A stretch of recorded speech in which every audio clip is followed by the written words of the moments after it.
Welcome back, tribe. We have another one here. This one's from Money and Marco. It says, why Gen Z's relationship crisis is getting worse. Let's get into it. Research Center, 56% of millennials are not getting married. Europe, the US, East Asia, and Latin America. All across the world, fewer and fewer Gen Z men and women are forming relationships. This is a really big deal for the global economy because given that you need two people, at least, to make a baby, Gen Z's love crisis is causing birth rates to plummet even faster than they were due to couples having fewer and fewer children already. So, what's behind this global trend? Why can't Gen Z find love anymore? This is one of the big questions sociologists, psychologists, and economists have been writing dozens and dozens of research papers about. But don't worry, we went through all of them and have selected the three main trends that can explain why Gen Z can't find love anymore. However, before diving into these, we need to step back and see where this trend started actually a couple of generations ago by diving into a brief history of marriage and staying single. These were my grandparents. For them, a marriage was about far more than love. For them, it signified adulthood, respectability, and, importantly, it just made economic sense. You see, in those days, running a household was really hard work. So if men wanted to work full-time, they needed to find a wife. Meanwhile, few women had access to paid work. So if they wanted financial stability, they needed to find a husband. Remaining single carried stigma, especially for women, who were often referred to in derogatory terms like spinster or old maid. The stigma was even worse for unmarried pregnant women. Add to this that contraception was limited, and you'll see that on top of the economic reasons, marriage was also the only safe way to have an active sex life. A rapidly improving economy changed this dynamic in two ways. First, inventions like the dishwasher, vacuum cleaner, and especially the washing machine made housework far less demanding. Second, increased household wealth and government services gave middle-class families increased access to services previously only available to the ultra-wealthy, like a cleaning help, babysitter, and daycare. On top of that, the invention of contraception and the liberalization of abortion meant that marriage was now no longer the only safe way to have an active sex life. Therefore, marriage or even coupling without marriage became a choice rather than a necessity.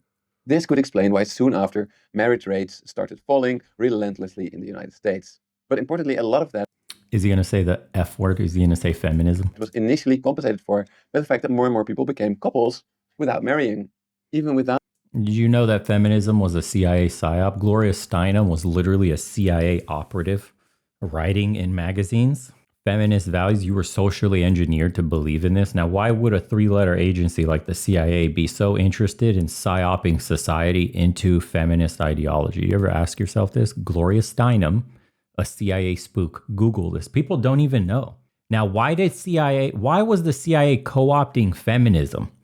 And I hate these mainstream videos that do this shit. They never mention how we ended up in a liberalized society. Who was pushing contraceptives and birth control? Who was pushing abortion? Who was pushing hypersexualization? Who was pushing pornography on society? All of these things that we have today, who was pushing this stuff? Who forced women into male spaces? Who said that men are not valuable? Who injected this level of social engineering into society? The CIA, through people like Gloria Steinem. Now, why would the CIA be interested in feminism and send out spooks and have them manage some of the largest magazines and tabloids that were pushing these ideologies onto society?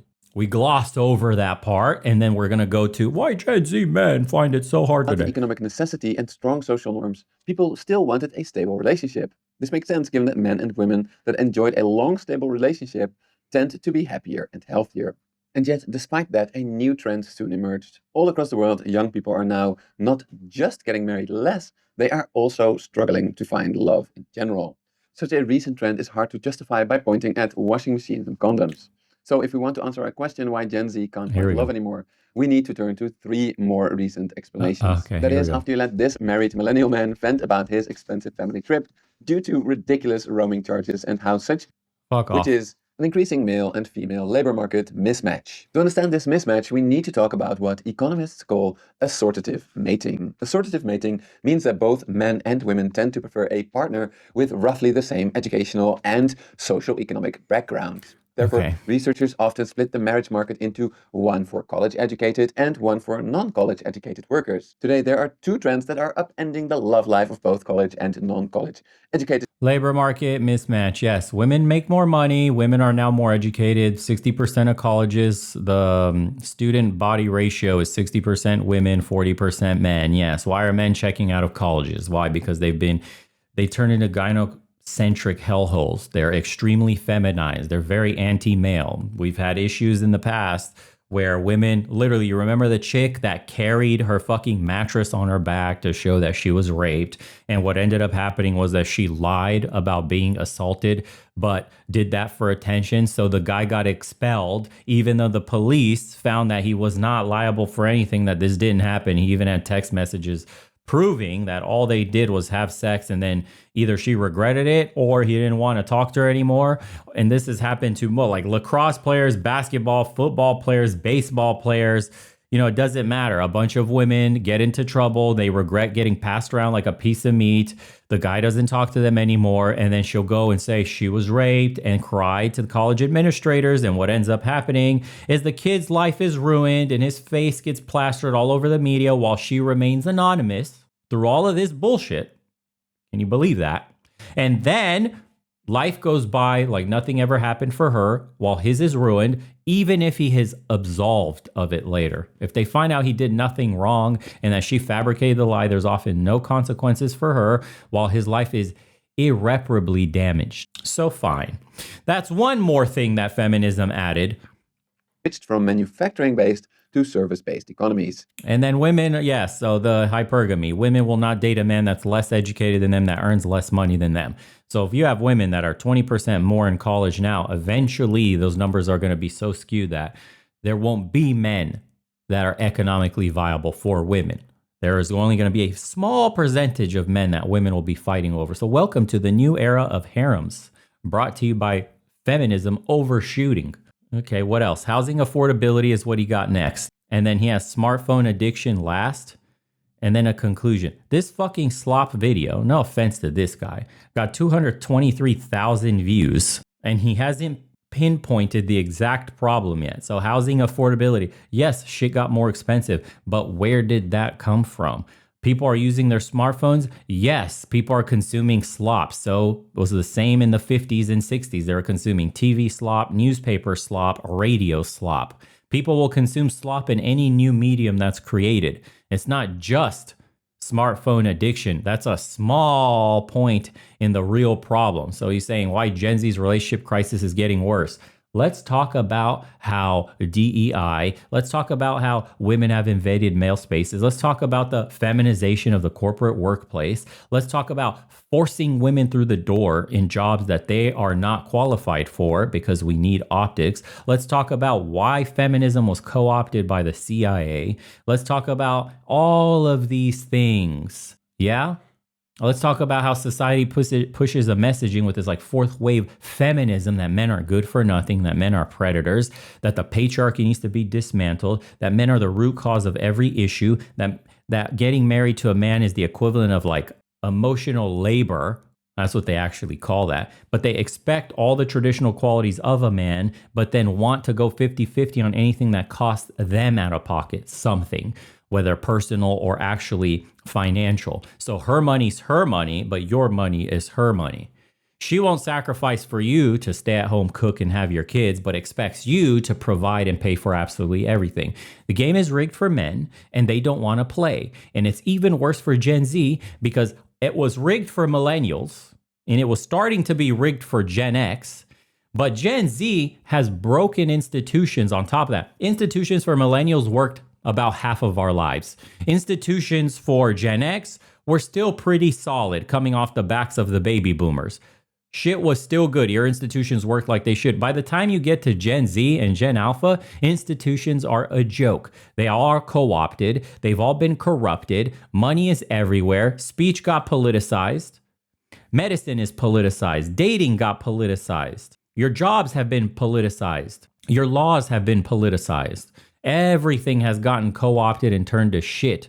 The American Psychological Institution literally said that if you're a man and you have competitive nature if you have a stoic mentality, stoicism, and whatever else, that those masculine qualities are toxic. The psychological association literally says that masculine qualities are toxic and that we need to usher in a new age of masculinity. Why don't we talk about that?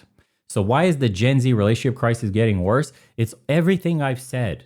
And then you could add on his fucking mainstream normie slop points that he's added on here. I'm sick of this shit. I'm going to call out every single one of these fucking channels now that refuse to tell the truth about what's happening to Gen Z and pin the fucking problems on surface level fucking slop because it's easy to just make this video, get a quick 200,000 views and make a couple of $1,000 because you blame housing affordability because that's the main issue people are talking about. And then you throw in slop like smartphone addiction. And this is a fucking PhD, no less. No shit. Why? Because that whole industry got co-opted and politicized as well. You think this guy could tell you the truth without having his fucking PhD questioned, without his credentials stripped, without being ostracized from the industry that he works in? Come on, bro. These people, you cannot get information from these people. They're in the machine. They depend on the machine. If this guy gets ostracized and thrown into the periphery of his industry, he's getting no client, no funding, no work, nothing. He's going to have to depend on YouTube for the rest of his life. This shit's insane. Like, these people are captured, okay? Gen Z lives in an era where all its institutions are captured by special interests. They have zero trust in any institution. This is why everything for them is broken. And yes, they are in crisis. And now we're all in crisis, but it's hitting Gen Z really hard.